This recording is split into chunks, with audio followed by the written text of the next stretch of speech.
I still remember the first night I decided to step into the abandoned school at the edge of town. It was one of those places everyone whispered about, yet nobody dared to go near. The building had been closed down for more than 30 years after a fire had broken out in one of the classrooms, killing a teacher and 3 children. People said their screams could still be heard at night whenever the wind howled through the cracked windows. I had always been obsessed with proving that ghosts were nothing more than stories, so I packed a flashlight, a small camera, and a bottle of water and headed out just after midnight. The streets were dead silent by the time I reached the iron gates that guarded the old school. The metal was rusted and broken, hanging half open like the mouth of some forgotten monster. As soon as I stepped through the gates, I felt a sudden chill run down my spine, not from the weather, but from something heavier, something pressing against my chest. The playground was still there, though most of it was broken. The swings creaked slightly as if moved by invisible hands, and the slide was covered in thick vines. I paused for a second, telling myself it was just my imagination before pushing on, toward the main doors. The building loomed in front of me like a giant shadow, its windows shattered like broken eyes staring down at me. I pushed the wooden doors open, and the sound echoed through the empty halls. The smell of burned wood and dust filled my lungs, and for a moment I thought I heard faint laughter of children. But when I stopped to listen, everything was silent again. I told myself it was nothing, switched on my flashlight, and stepped inside, the dark hallway. The floorboards groaned under my weight. The walls were covered in old peeling paint, and there were faded posters of math lessons and science projects, clinging desperately to the walls, as if time itself had forgotten them. Kept walking deeper, my footsteps echoing until I reached the staircase leading up to the classrooms. I hesitated because I could swear I heard something running above me, like little feet pattering quickly back and forth. The sound stopped as soon as I looked up and shined my flashlight. I swallowed hard and whispered to myself, "It is nothing. It is nothing," but deep down I already knew I had made a mistake coming here. I forced myself to climb the staircase, my flashlight trembling slightly in my hand. Each step moaned under my boots as if the building itself was warning me to turn back. When I reached the first floor, the air felt heavier, colder, like I had stepped into a different world. The hallway stretched long and endless with doors lining. Both sides, each classroom door scarred with burn marks and scratches, as if someone or something had tried to claw its way out. I picked one door at random and pushed it open, the rusty hinges screaming in protest. The beam of my flashlight cut through the darkness and revealed rows of broken desks, some overturned, some charred black from the fire. In the corner, I noticed an old blackboard, the chalk writing still faintly visible even after all these years. It read, "Do not leave me." My heart sank because the handwriting looked fresh, almost new. I felt the urge to leave, but I reminded myself this was why I had come, here to prove there was nothing. I moved toward the blackboard slowly, my breath echoing in the silence, when suddenly I heard a faint tapping sound behind me. It was soft, like the sound of a pencil hitting wood. I spun around, but there was nothing, only the broken desks staring back at me. I laughed nervously, telling myself it was probably a rat. But as I turned back, the words on the blackboard had changed. Now it read, "You should not be here." My stomach dropped and sweat formed on my forehead, even though the room was freezing cold. I whispered, "This cannot be real, this cannot be real," and backed away toward the door. That was when I heard it, the sound of children giggling somewhere down the hall. It was faint, but unmistakable. I froze, my flashlight beam shaking across the cracked walls. The giggles grew louder, echoing from different directions as if invisible children were running all around me.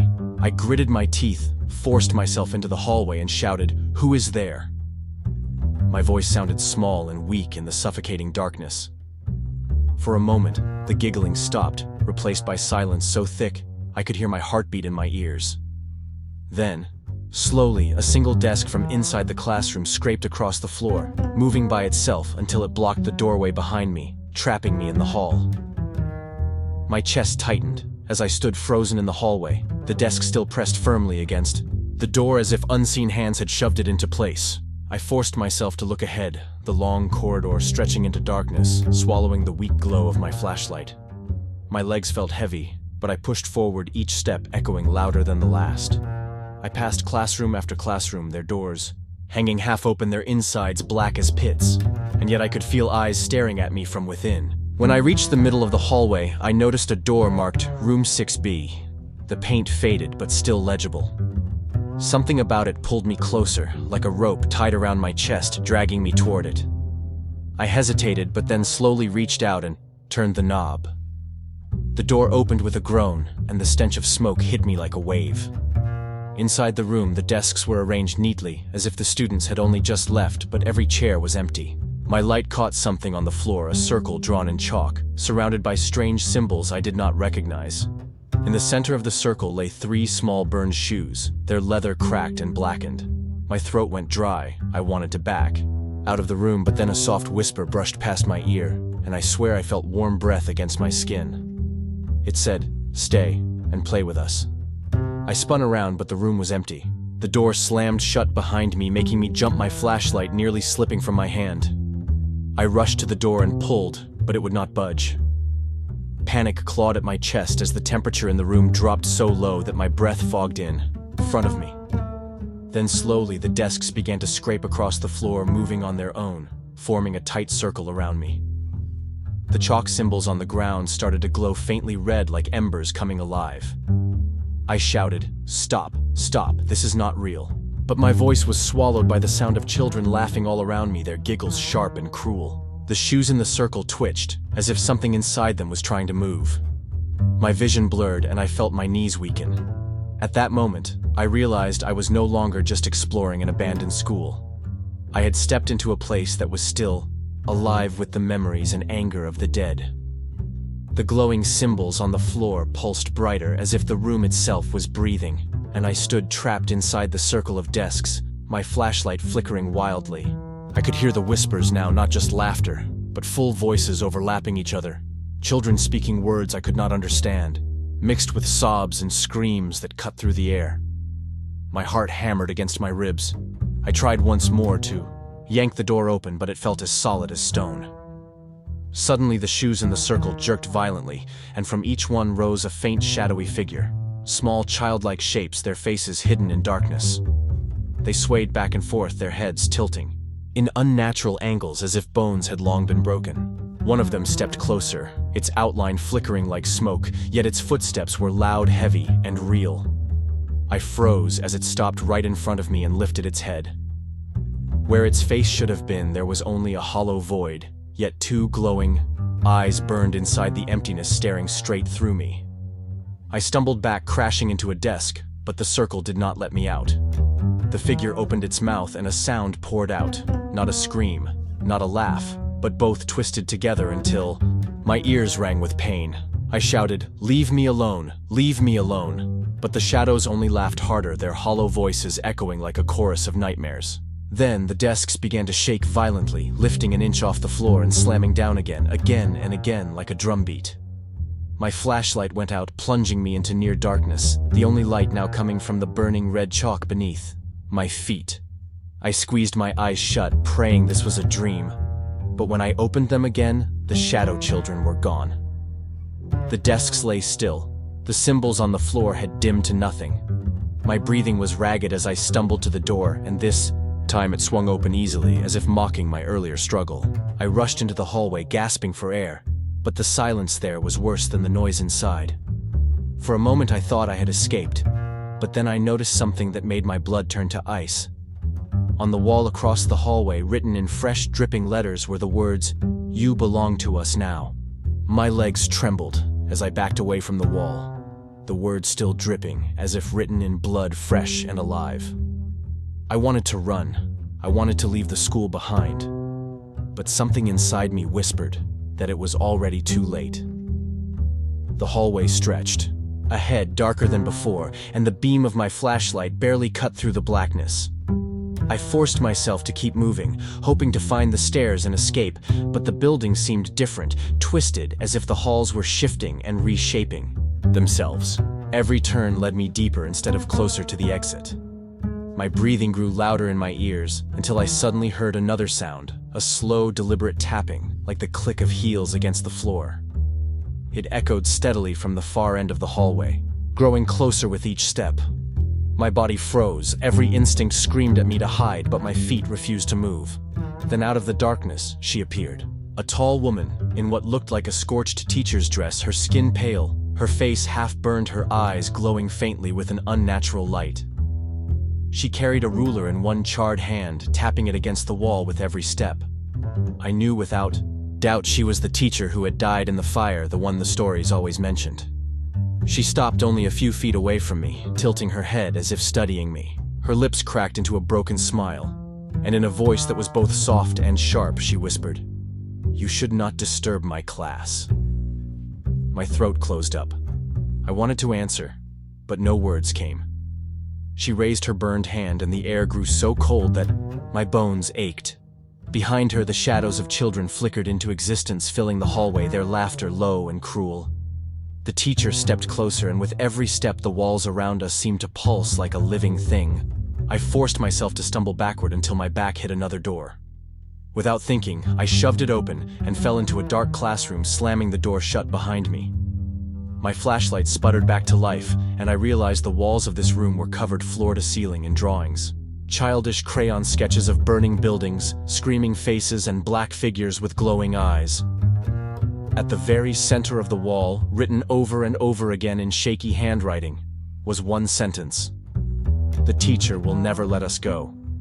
My flashlight shook in my hand as I stared at the drawings covering the walls, the words repeating over and over, hammering into my skull, "The teacher will never let us go." My chest tightened, and I realized if I stayed in this room for even a second longer, I would lose my mind.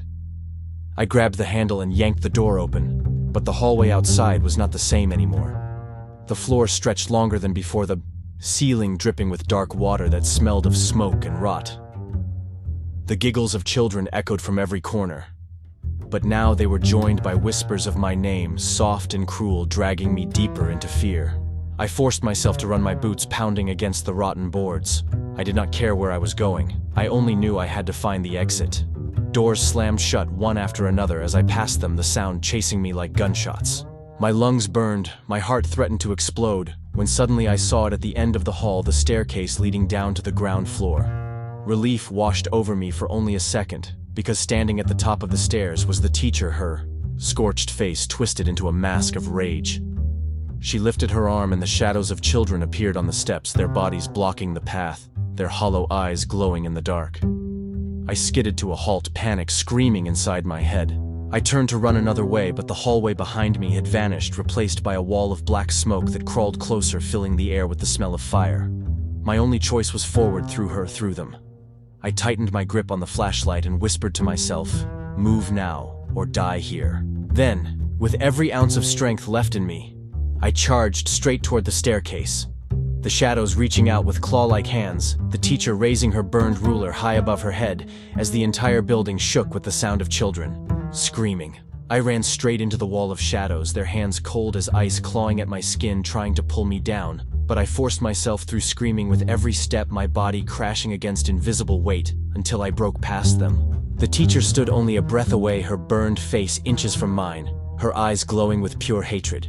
She swung the ruler down with a crack that split the air like thunder, and for a moment, I felt it slice through my shoulder, though no blood spilled, only a burning cold that cut deeper than steel. I stumbled, but I did not stop. I shoved past her and hurled myself down the staircase, the steps shuddering beneath my feet. Behind me, her voice shrieked through the halls, a sound so sharp it rattled my bones. The children screamed with her, their cries twisting into laughter.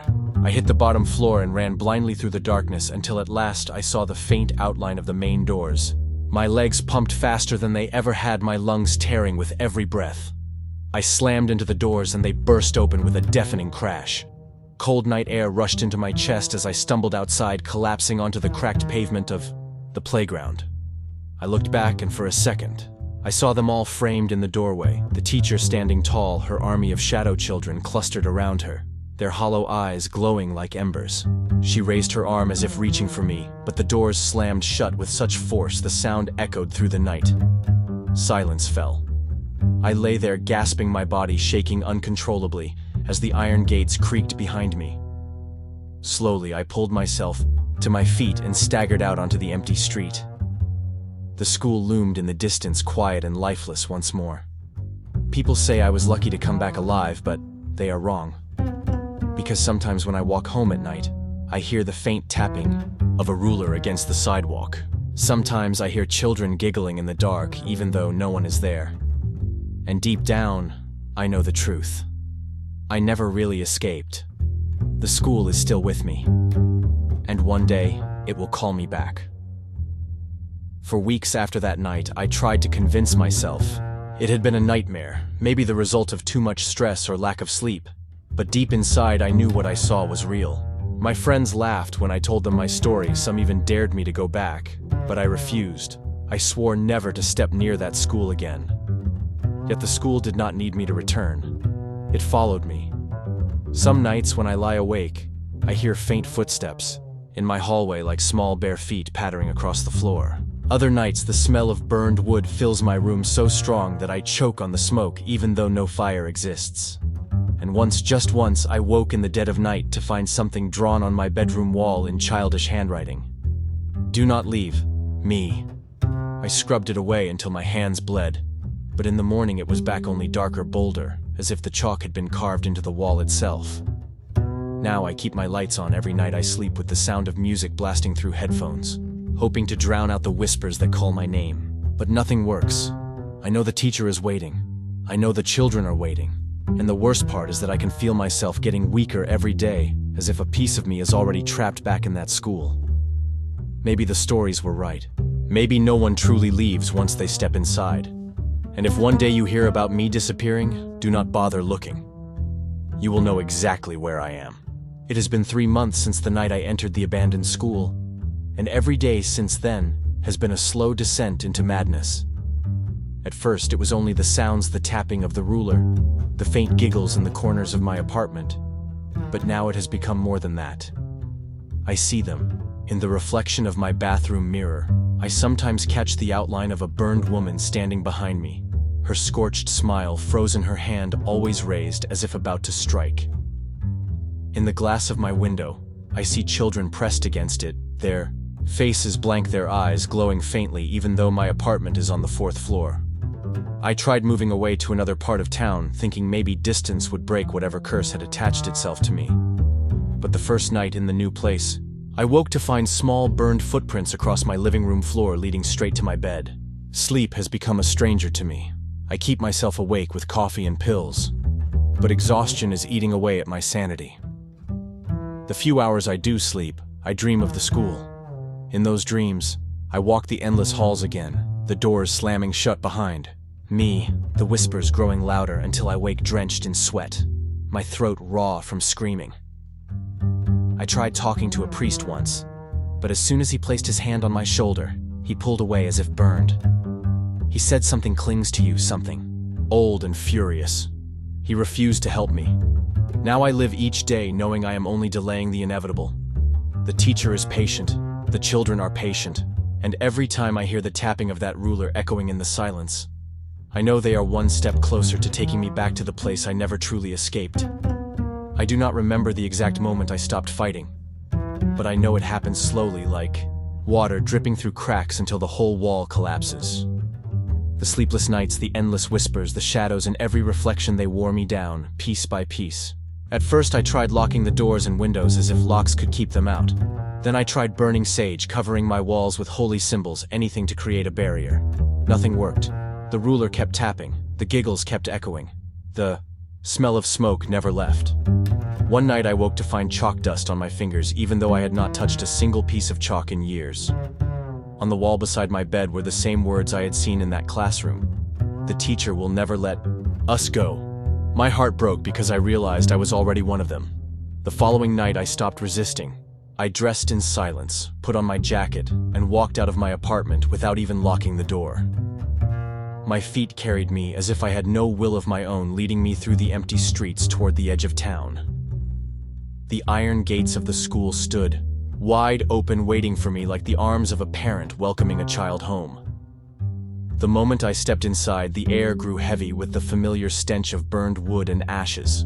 The playground was silent, but I swore the swings moved ever so slightly, as if children had just jumped off them to greet me. I did not fight. I walked through the doors of the school, and the darkness swallowed me whole. The last sound I heard was the ruler tapping slowly, steadily, like a heartbeat. And in that moment, I understood the truth I had denied for so long. I was never meant to escape. I was always meant to return. If someone finds this notebook, then know that I am gone. By the time you read these words, I will already be back inside that school. I fought it for as long as I could, but the voices never stopped. The laughter never faded, the tapping never slowed. Every night I felt them pulling at me, dragging me closer, no matter how far I tried to run. I thought leaving town would help, but when I looked in the mirror at my new apartment, I saw the blackboard behind me. When I closed my eyes, I smelled the smoke and heard the children crying.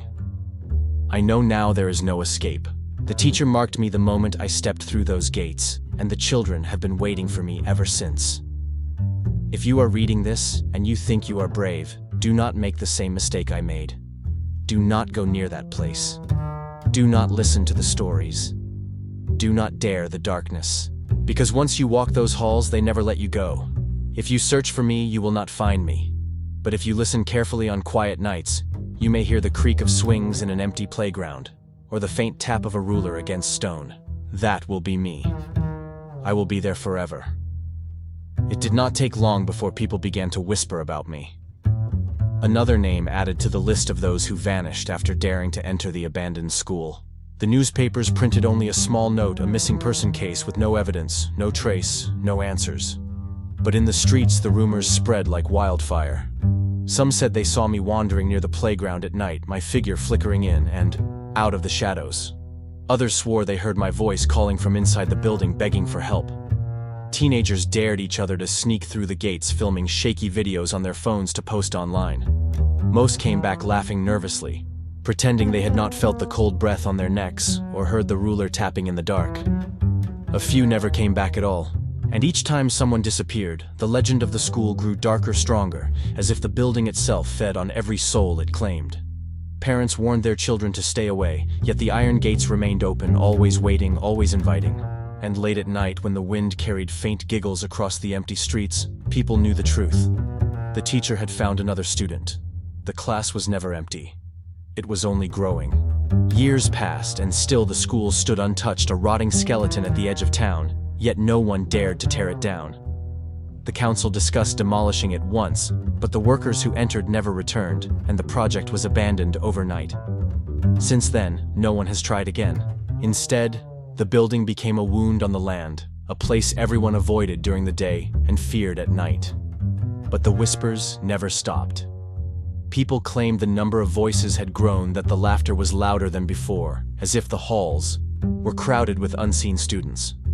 Some nights, passers-by swore they saw candlelight glowing faintly in the windows like a class still in session, and always the same story returned again and again. If you stand at the gates at midnight, you will hear the ruler tapping slow, steady, and patient.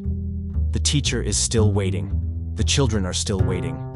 And they are always looking for new faces. The legend says once you hear them, they already know your name. And sooner or later, the school will call you too.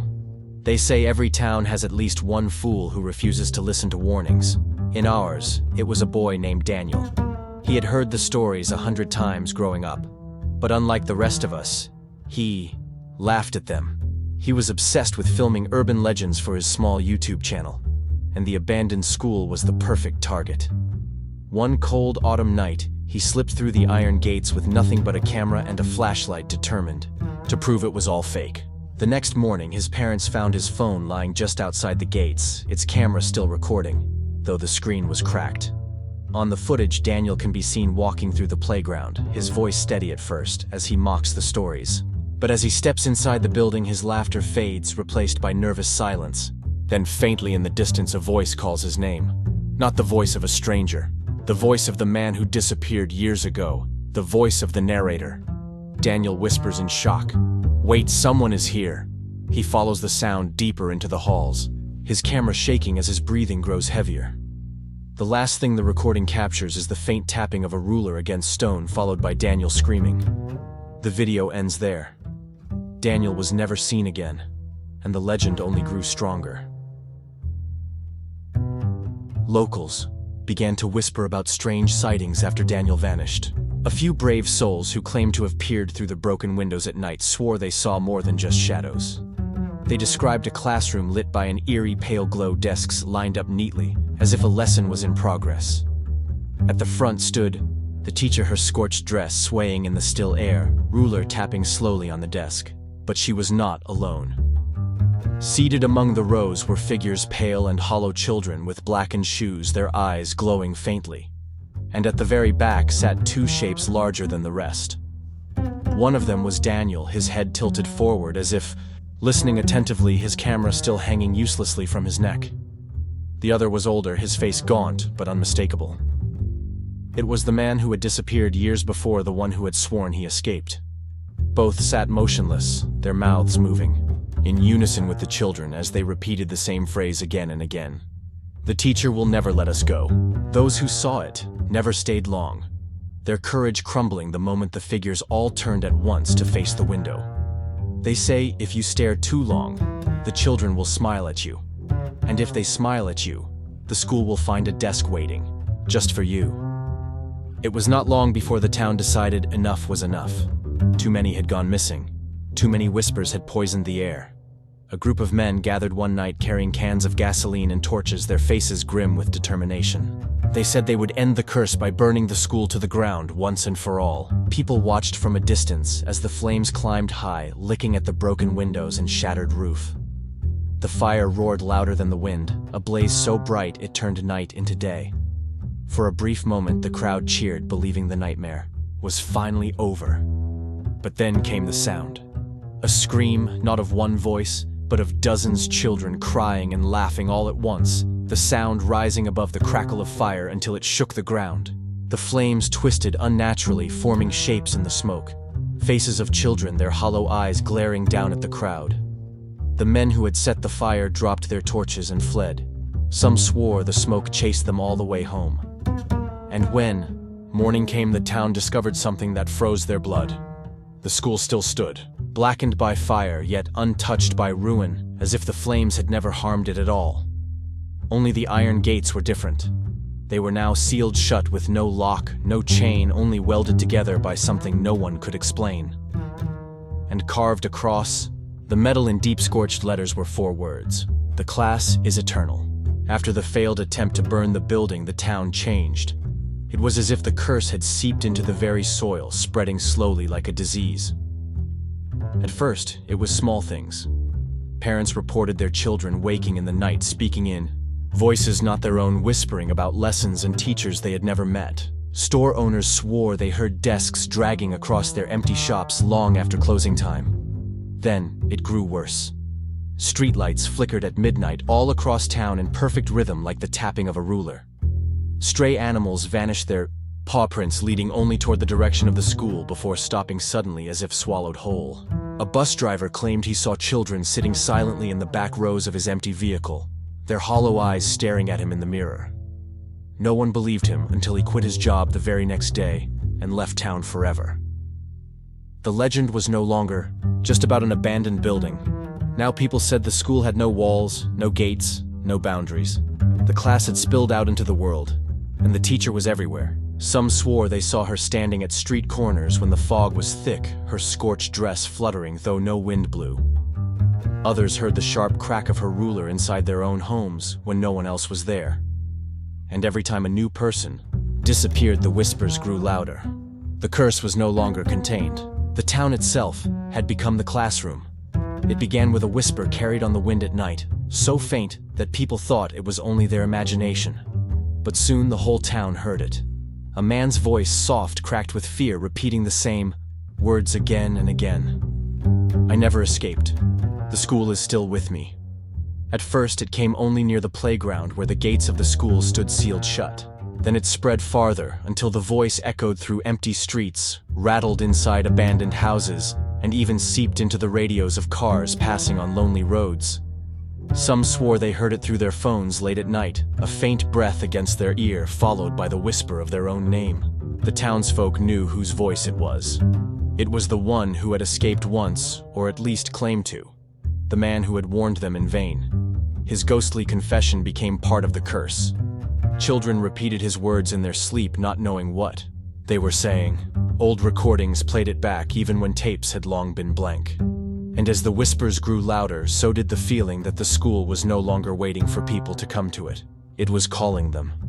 It was reaching into their homes, into their dreams, pulling them closer each night. And the voice always ended the same way. One day you will join us.